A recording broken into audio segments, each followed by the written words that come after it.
This week I would like to address the integral interplay between our free religious tradition and a civic faith in democracy. As Peter Tufts Richardson succinctly put it in the reading before, it is no accident that the scientific method of investigation, the liberal way in religion, and the democratic method of self-government all emerged together. For in all three, there is an inherent trust in our human ability to correct the mistakes of the past in order to move towards something better in the future, whether it be an improved scientific theory, a more enlightened religious way, or a better civic setup. Peter Richardson points out that it is this self-correcting way which does not insist on perfection or on absolutes, which undergirds our Constitution, as it begins with we the people forming a more perfect union, not the perfect union, but more perfect, as we hopefully correct excesses in any direction. Is it not clear that it is really impossible to trust democracy as a form of government if you basically have no trust in human beings to be able to govern their own affairs? To move toward democracy, you must move toward a trust in people. And to do that, you must have a fairly optimistic assessment of human character.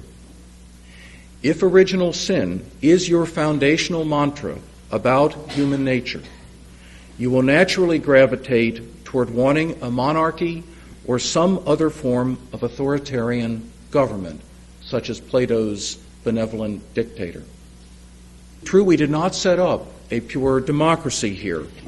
We instituted a republican form of government with two houses of the legislature and the checks and balances that are so often pointed to. As James Madison put it, what is government itself but the greatest of all reflections on human nature? If men were angels, and I'm sorry, all this language in those days was men, okay? If men were angels, no government would be necessary. If angels were to govern men, neither external nor internal controls on government would be necessary. In framing a government which is to be administered by men over men, or by humans over humans, the great difficulty lies in this. You must first enable the government to control the governed, and in the next place oblige it to control itself. A dependence on the people, no doubt, is the primary control on the government, but experience has taught us the necessity of auxiliary precautions. That's from one of his Federalist papers. Precautions both to control government excess and also the excess of the citizens were instituted out of an assessment of human history. But the underlying assessment of human nature was the most optimistic in history, or the founding of any government, at least for a large scale. The trust of the founders of this republic in the people to be able to order their affairs was based upon the founders' faith that the reasoning ability of the people was capable of progressively forming that more perfect union. There was a real trust there. Jonathan Mayhew, that liberal clergyman up in Boston, whom many of us have not heard of before, was one of the first people to call for independence, and he was also one of the strongest voices for trusting reason and religion in the present over revelation in the past, for trusting free will over determinism or predestination, for believing, in fact, that new truth was open to everyone. He was one of the first to realize that the religious revolution going on in this country also had implications in the civic realm. A king, any king, was no longer necessary. The British troops tore down his church, called it a nest of traitors, because of that position. And otherwise, it would have been the church from which Paul Revere, another Unitarian, got his lantern signals across Charleston Harbor there. Charles Chauncey, another liberal minister in Boston, was also a leader in the break from the dark Calvinistic assessment of human nature found in the Standing Order of the Churches of New England. He championed reason and religion, opposed the meanness of spirit of the revivalists of the day, connected the independence of each congregation to the ability of people to govern themselves independently in the political realm. After all, if people could elect representatives to run the affairs of their own congregations, why could they not also elect representatives to conduct the business of their wider civic society? And James Luther Adams has been another voice pointing out how that self-government within the religious traditions branched out into civic self-government. Mayhew and Chauncey drew the connections from religious independence to political independence. Joseph Priestley was another strong voice for religious liberalism who greatly influenced the founders. A Unitarian minister as well as a scientist, famed as the discoverer of oxygen and less famous for his discovery of soda water.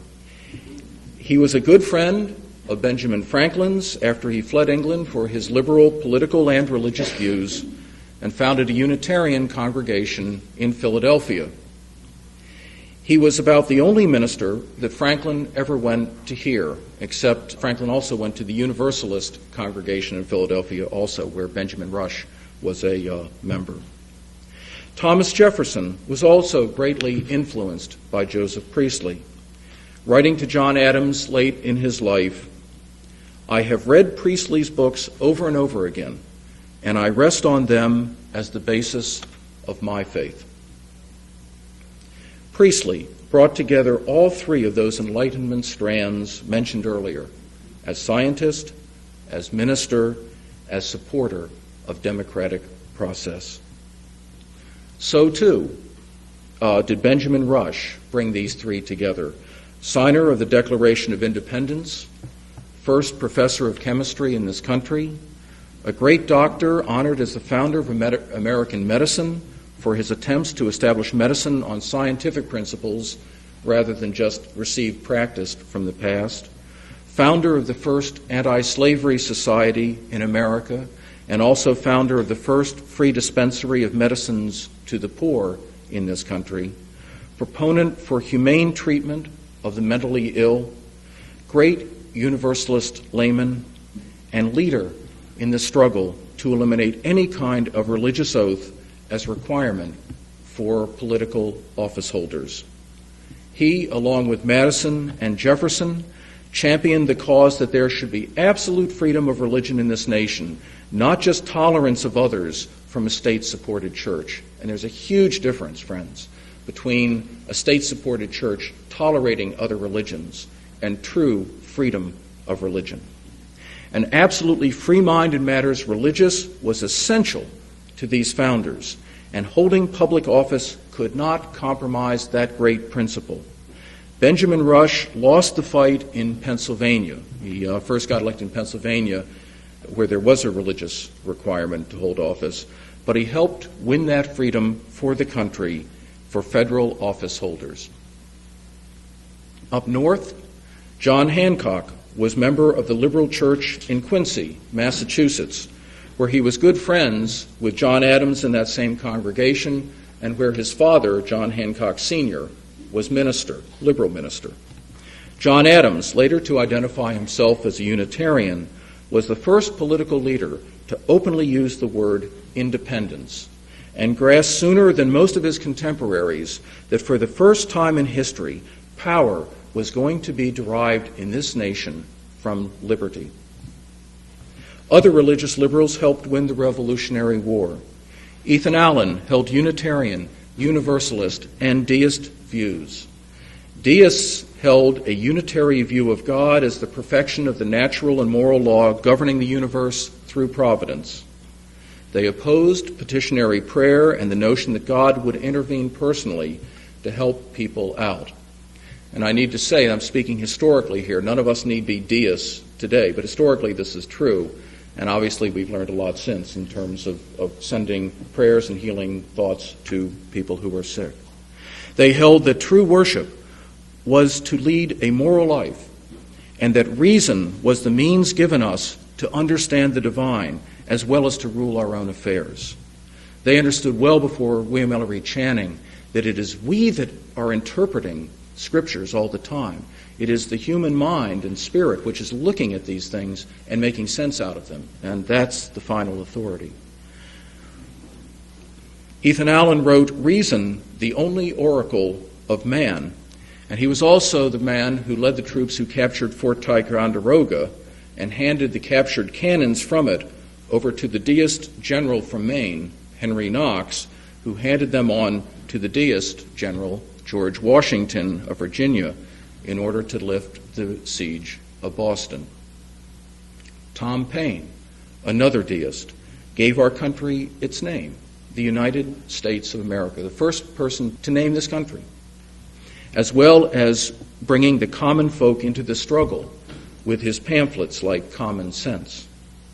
Though Washington had his pamphlet, The Crisis, read to the troops at Valley Forge, these are the times that try men's souls. And though Paine's book, The Age of Reason, was written to make religion reasonable so that it could emerge from past superstitions and not evoke the backlash that had led to the strict atheism that he had seen in the French Republic, where he had been a delegate of the people but had defended the life of Louis XVI. He said, we're here to get rid of the monarchy, but not the monarch.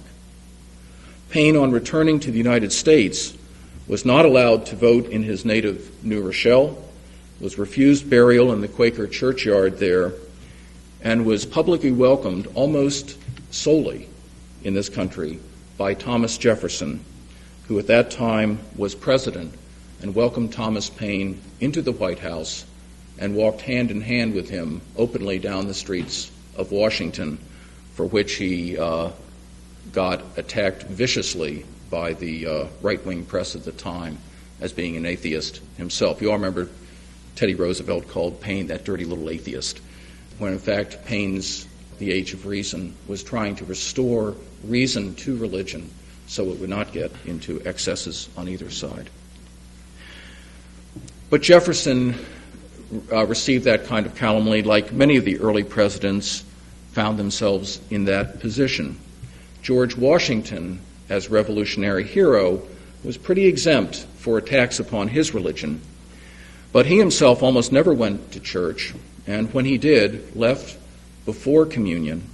He never kneeled in prayer, belying the famous picture of him at Valley Forge, never affirmed the Trinity, referred to God almost always in the deist terms of deity or providence, and as I've told you before here, during the war, promoted Universalist Chaplain John Murray of Rhode Island to captain in the Army, thereby silencing all the other more orthodox chaplains, all of them lieutenants, who were complaining about Murray's unorthodox Universalist views. And for those of you who aren't military folk, captain is one up from lieutenant.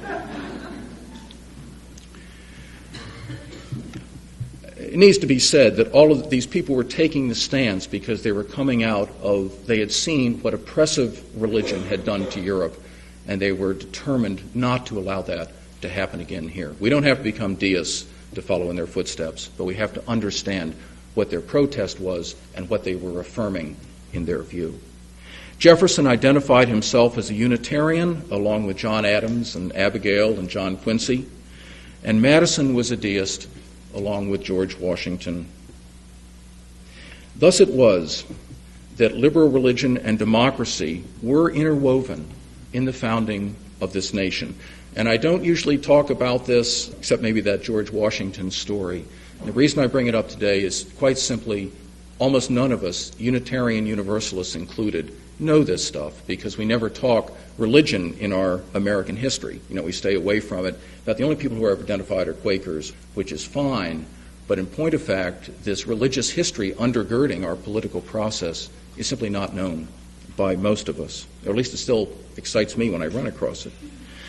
The vision that inspired so many of the founders to risk so much was one of a free people governing their own affairs using their God-given reasoning abilities to create a more perfect union with freedom of expression and freedom of thought. They felt that that was absolutely essential if humanity was ever to progress.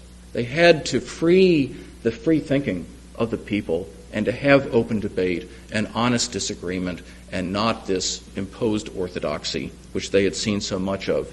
A faith in nature and in human nature. Think of that, friends. Human nature, the part of us that is enmeshed in this world, gave them the optimism to dream this dream.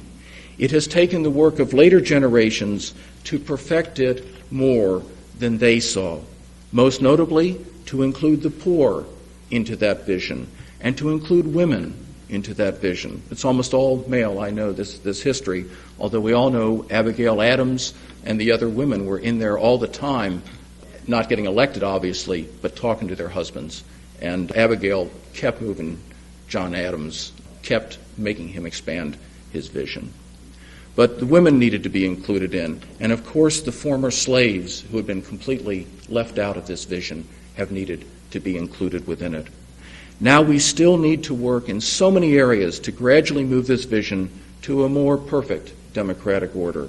Thus we still work earnestly, both in our religious life and in our civic realm, to combat the deep prejudices and practices of racism in our midst, the persecution, and it is a persecution, of gays, lesbians, bisexuals, and transgendered people, the corrupting influence of huge money on our democratic process, the inclusion of people with disabilities into our common life, etc., etc., etc. Think of all the things that this congregation is involved in.